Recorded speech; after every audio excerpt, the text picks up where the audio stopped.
Good afternoon from a very windy but sunny Peterborough. This update video is going to be a little bit bitty, jumps about, but you'll understand. For those people that skip through videos and not sure where I live, hello from sunny Peterborough again.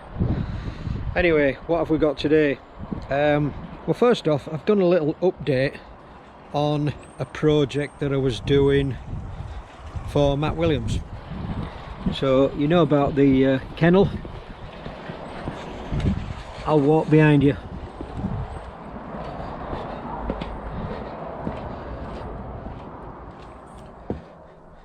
Turn on some light, and there we go. Just wanted to add just a little bit of class, and the hope is that Splinter does like that. I've been to Screwfix. Although the windows that are going in the pond aren't that heavy, I wanted a little bit of security, so I have got a couple of these glass lifters, vacuum cups, suction cups, whatever you want to call them. So that's that little segment. I'll follow you.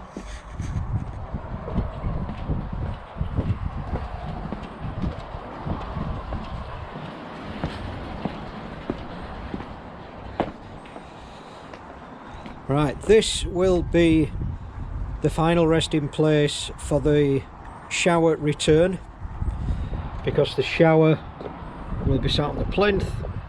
The pipe will go onto here with a 3-inch rubber connector and then drop into the pond there. The skimmer is in place, and because I had cut the lid of the original skimmer, that's in 2 pieces, and this is the new Ultra Skim from Absolute Koi. For those people asking about water meters, this is the water meter that I've bought for when it's time to fill. This is what I made some time ago, so if you've been watching videos in the past, I just wanted to try out my skills at polypropylene welding and made myself this. So I'm not certain what to do with that. I think it looks a bit awkward on my pond, so that might get sold on. And then you all know this from the top to bottom part of the pond. This is just a basic spillway in stainless steel. I think it's 300mm, and again I don't think I can use that, so that will be for sale. Those eagle-eyed people that can see shadows emanating everywhere. So in preparation for Matt coming, I've started to build a frame. Now it's absolutely paramount. First off, this is about eyebrow level, and I'm sick of walking into this, but it's absolutely paramount that you get the interior completely dry so he can do his witchcraft. So I'm using the old pergola supports. So I think this is set at about 6 foot, but because Matt will be working down in that hole, I haven't set these as high. I couldn't go any higher because it would clash against the greenhouse, and I didn't really want that. And I didn't want it any lower because of this beam. I'd basically walk into it. So because it's coming in May, I'll probably put the roof on nearer the time, and I'll be happy with that. And further to that, Kat and I was having a chat about how we would want a pergola over the top as it was, and we've decided that we will just have the pergola on this spot, to this spot, to this corner, to this corner. So that aspect of it, the deep area, will have no pergola on at all. The shallow end will be shaded, and I will have all of the joists. I think there's 3 there at the moment, so we'll have a further 4 joists over here. using the original wood, recycling, which I like to do. That's what we're going to do at this end. So happy with that.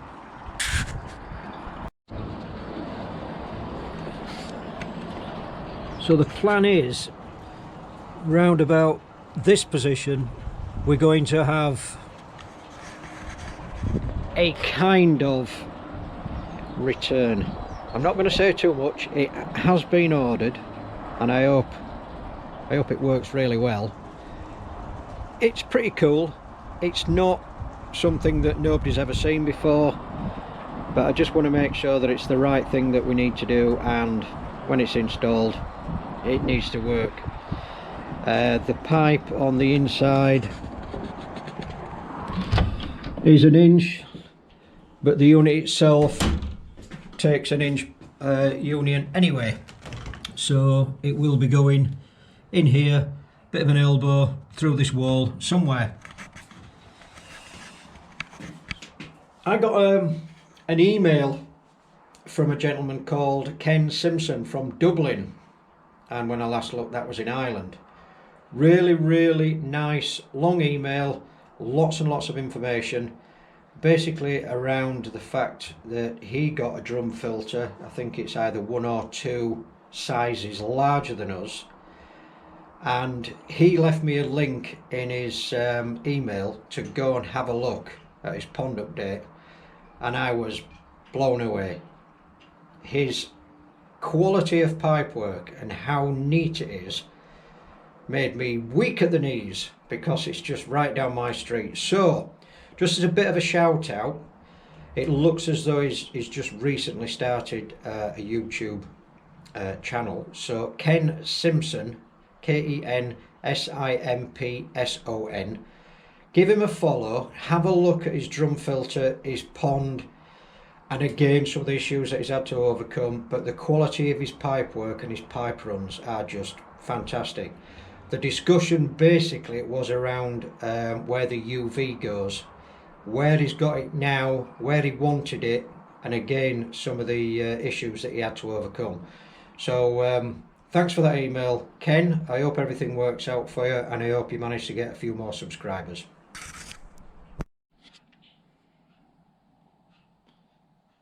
So when people ask, did you do all these plans professionally? Of course.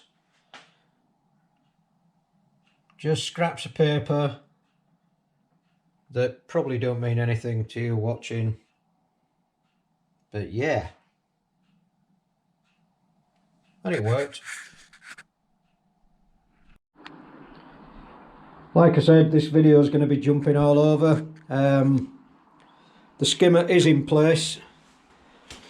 This is the original lid, which is exactly how I want it.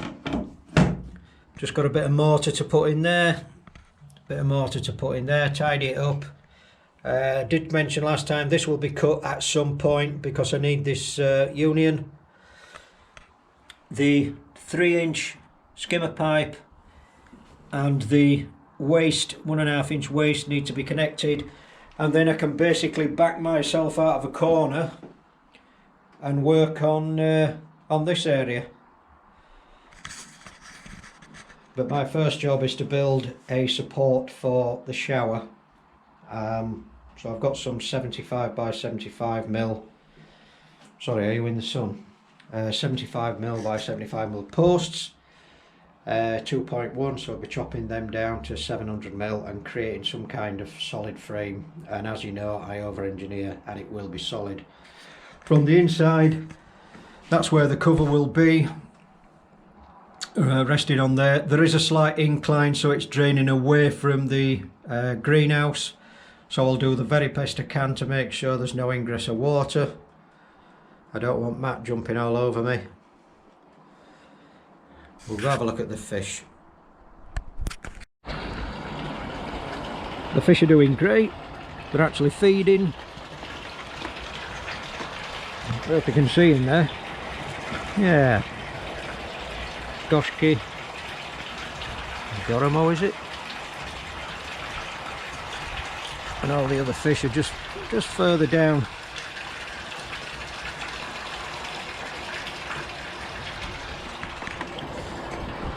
So when the time comes to actually reintroduce them to the new pond, we'll probably, or Kat will photograph them, remeasure them and log that. I'm doing regular water changes and the fish are absolutely fine. They are actually feeding as well, and we've got blue tits in there, and every time I walk past and it wants to get in, it squawks at me. Sorry. Look, I'm gonna bang my head doing this video. I hope you're all appreciative. And the selling saga goes on. I still have an Easy Pod. I still have a K1 micro disc that sits inside the Easy Pod. I might take that to Righty. That's the original Ultra Skim. What else was there? Do you know, I can't remember. Oh, the UVs. Yeah, the 2 UVs in the garage, still for sale. Tell you a little story now. I'm not going to name any names, but I got an email from a gentleman saying I'd like to offer you £150 for the Easy Pod. So I says, can you up a little bit? Anyway, we got to 180 and I thought, okay, I'll take 180. I've done discussing, that's fine.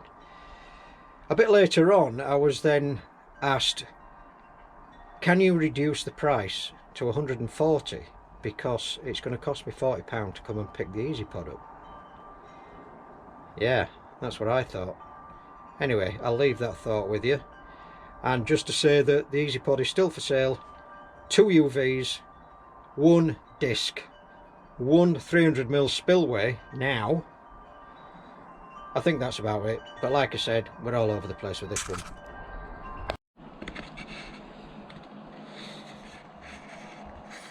Right, one more thing before I forget.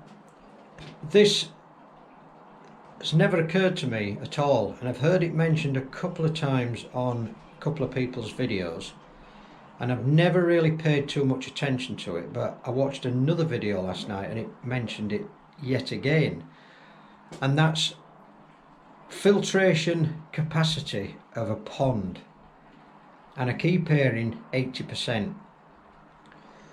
So you think to yourself, am I running my filters and my pumps at 100% just to keep up with my pond?